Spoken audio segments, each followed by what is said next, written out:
guys, welcome back to another episode of Ben and Sin. I am Sin, this is Mr. Ben. And today we are going to tell you guys the things they don't tell you after graduation.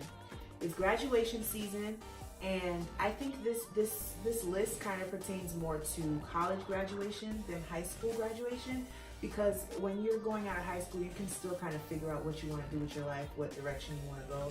It's still important to know, but it's more important to be aware of what your plan of action is, or your course of action will be outside of college than high school.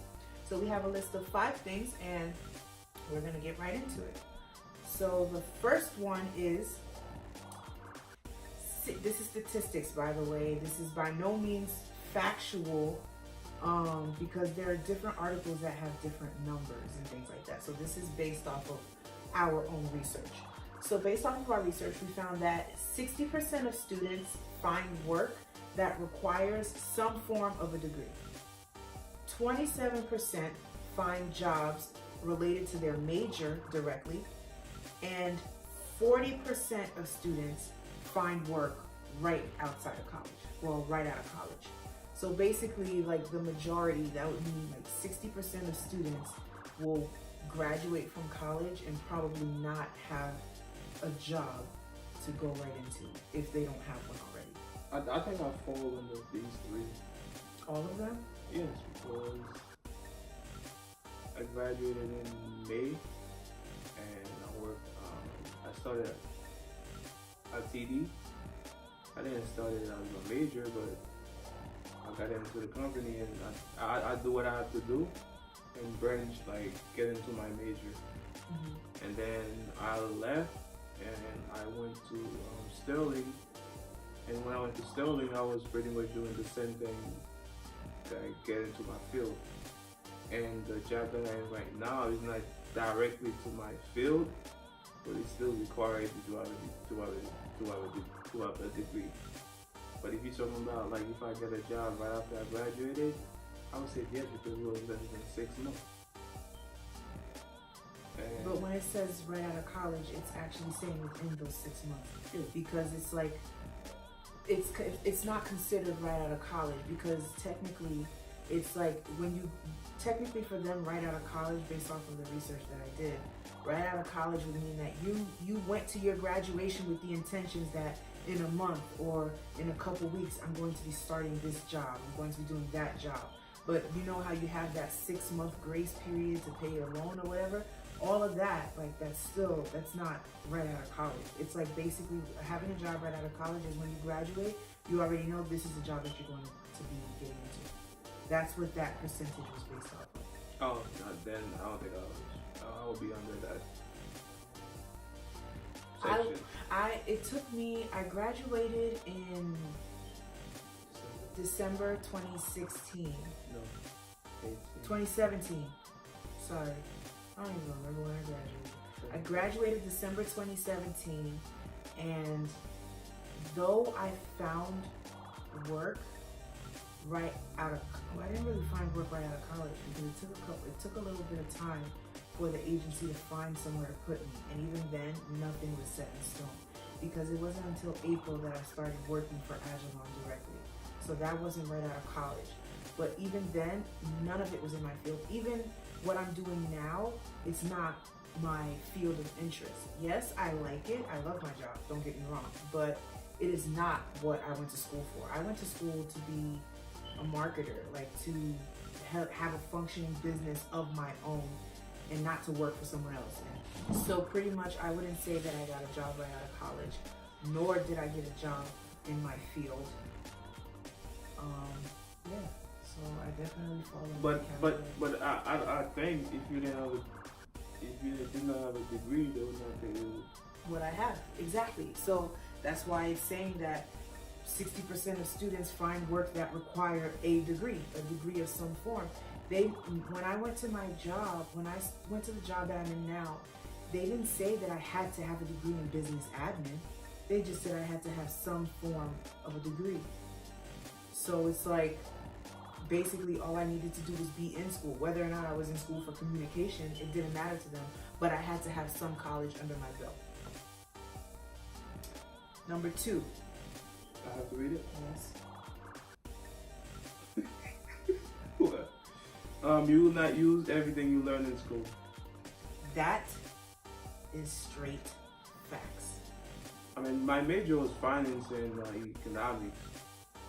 Man, I haven't really, I mean, I read, like, I read books, but not like school books, like where you have to apply formula and stuff. You can ask me a question about, like a calculated present value right now. I probably don't be able to do it, but if I see one example, I could do it. But this is like what you remember. But how much of what you learned in college do you use in your everyday job or your everyday life?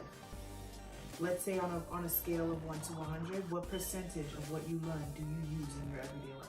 In my job right now? In any job that you've had in your life in general? In general, combined, probably like 10, 15%. I feel like mine is even less than that. Because honestly, my work is mostly Excel based. So once you know how to use Microsoft Excel, you basically know how to do my job.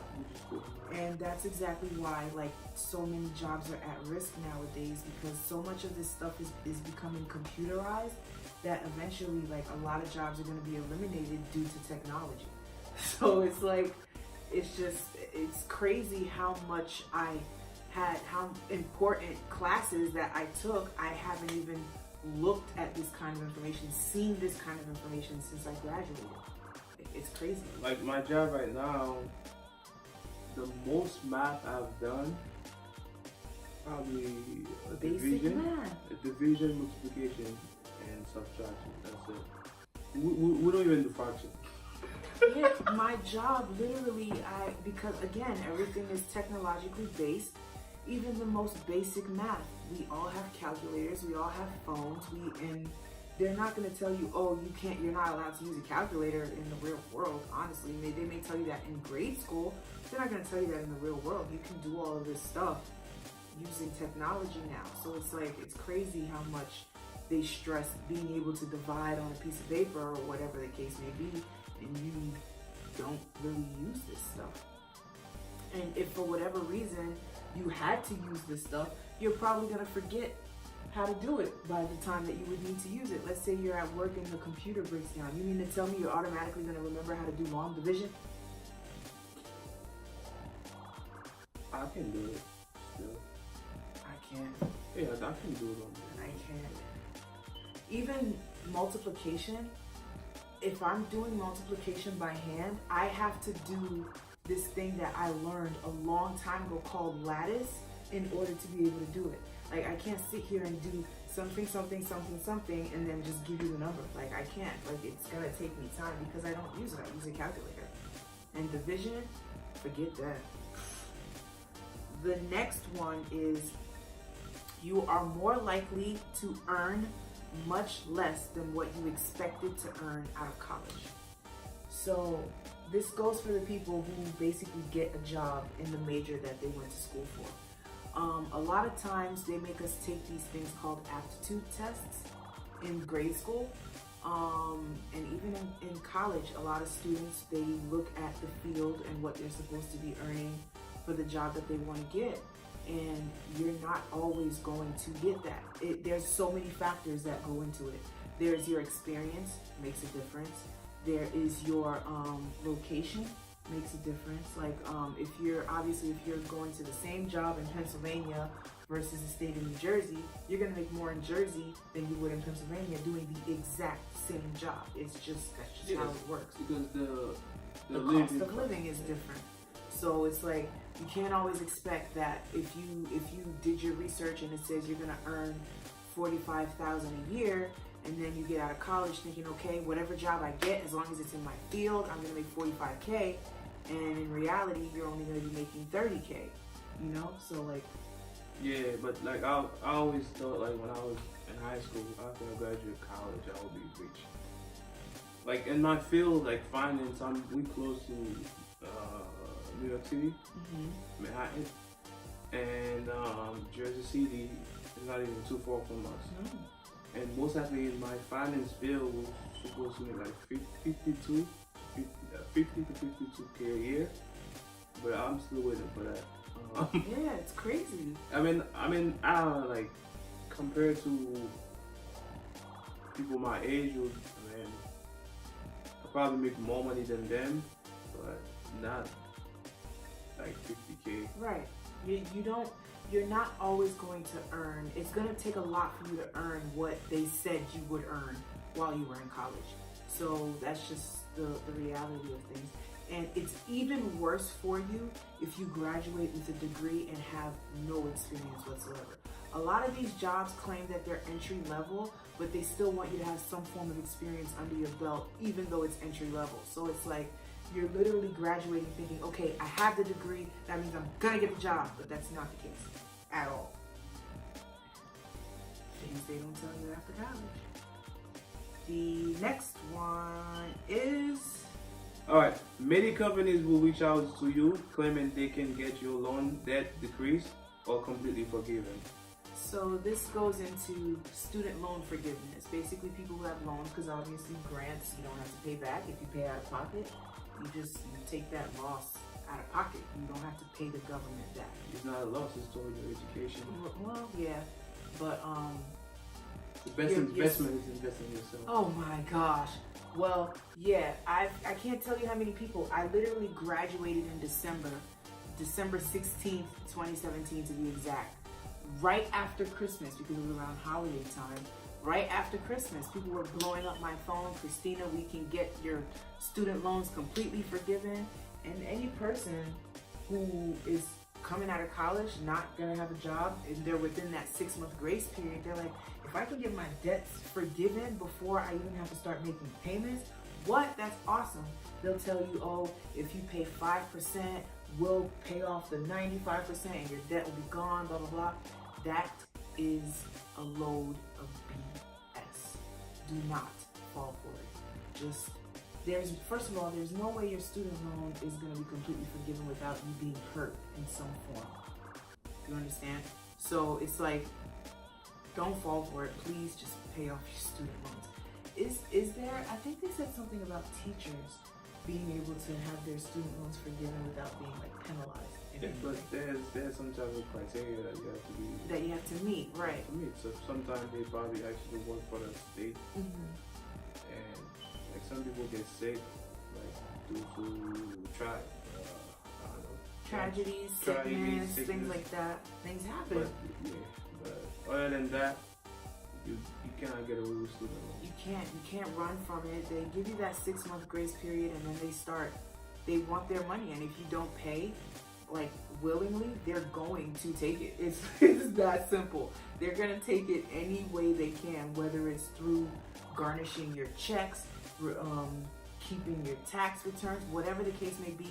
The government will find a way to get their money if you owe them. So do not fall for people trying to tell you they can get your debt completely wiped away, because that is never the case. The last one is having the best grades is not always enough. This is important to elaborate on, because I was reading an article that says C students are taking over the world, right? But that doesn't mean that you have to BS your way through college. It means that that's not all they are looking at. Like for what I was telling you earlier, if you really think about it, if I'm an employer, I'm not only looking at someone who has the best look on paper. I want someone that's going to bring value to my business. So I may interview 2 people. This person is a student 4.0, and he did horrible in the interview, doesn't know how to network or anything like that. And then I meet someone who is a C+ student, and he knows how to talk to people. I'm gonna want the person who's gonna benefit my business in the everyday, not the one who's gonna benefit my business based off of their transcript. Obviously, if you have both, more power to you, but it's more than just your grades when it comes to the real world. Like, you have to be able to network, interact with people. If you're in marketing, you have to be able to sell. If you're in nursing, you have to be able to be personable, relatable. You have to be able to have empathy when dealing with patients and things like that. So grades are great, but it's not the only factor that is going to benefit you outside of college. Yes, I think that's applied to me. That's one thing, like basic stuff you have to do when you go to an interview. You gotta comb your hair, get a haircut, wear a suit, shake hands firm, make eye contact, take notes, ask at least 3 questions. Ask questions. Sorry, ask 3 that's questions, important. and always tell the person who's interviewing you or the interviewer what you can bring to the table, what difference that you can make. I think this one, I'm good at interviews, and your resume can get you in the door, but it is not going to get you the job. Point blank period. and then be on time. And I always say that if you're early, you're on time. If you're on time, you're late. If you're late, don't even bother showing up, because they pay attention to this stuff. They do. And that, if you were at a 10 based off of your resume, that just knocked you down to a 4 because you were late. Because if you're late to an interview, you want something from me, right? And you're coming late to get it from me. That lets me know that when you do get the job, you're going to be late all the time. You're not going to care. It's just, and especially if you're late and you don't contact the interviewer to let them know, hey, you know, I was going to be on time, but there's an accident on the road, and because of that, I'm backed up, blah, blah, blah, blah, blah. Like, being late without communication, the biggest piss off for employers. Yes, yeah, it's always like, tell them what you can bring to the table, what difference you can make, and give like real life example. And that's how I don't know. I watch a lot of YouTube or educate myself. Like before I even graduated college, I did little interviews, and I had a lot of experiences. Like while I was in college, like I had like 10-15 jobs through my college. And just do research. Getting good grades is good, and at the same time, you have to be able to face the real life. College life and real life is something totally different. Like you have to be able to, like, reading people's gesture. Like some managers, like not all people are the same. Some people you can get labeled with certain things. Some people you cannot joke with them. Things of that nature. And these things, I'm not saying I'm the best, but I can see like who I'll be able to work with. And another thing, it's a given. Most people who have a job right out of college, 6 months out of college, especially if you're young, there's a high chance that the job that you're in right out of college is not going to be the job that you're in forever. Because you can have a dream to be a financial advisor, take that for example, and the company that you start off with as a financial advisor, as you go through it, doing the everyday work that you have to do for that company, you realize, okay, this is not what I thought it was going to be. Maybe I need to, look into a different avenue within that same field, or whatever the case may be. And you find that the things that you love is not what you expected to be interested in. So it's definitely a lot of trial and error, and you are really going to go through that time period where you are finding out who you are, what you like, what it is you like to do, because saying it while you're in college versus doing it outside of college, totally different. So I think that was everything. Hopefully that helps all the students who just recently graduated, going to be graduating, whatever the case may be. Hopefully this provides some real world or real life insight as to what happens after college that they're not going to tell you, because they're going to tell you you're going to find your dream job, you're going to make bank, you're going to be rich, you're going to do this, you're going to do that, you're going to change the world, and then you get out of college like, what the heck, this is not what I paid for. I have to pay bills. So it's definitely a lot, and you have to be prepared for it mentally, because life in itself is challenging, but managing finances in real life is just, oh my gosh. So that was everything. Yep. And I think I did great on this topic. Yes, you did, because this is stuff that you like, right? With that being said, we ask that you like, comment, subscribe, smash that notification bell so that you guys are notified when we post again.